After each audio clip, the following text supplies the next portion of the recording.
not far from Hunter Hill Road as well as Northern Nash Road. A lot of downed trees.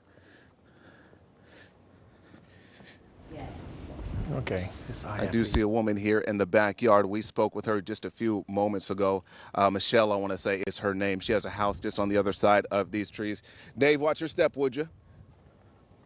It looks like she appears to be in her backyard surveying some of the damage.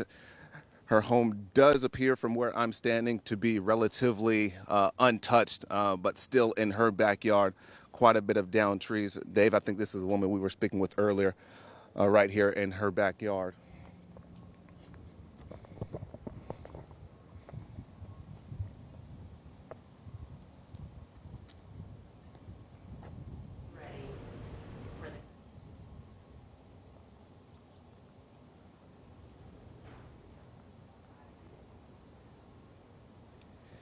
And if Dave pans his camera there looking farther down the road, you can just tell all these trees down. There are a few power lines scattered about this road here, one lane each direction.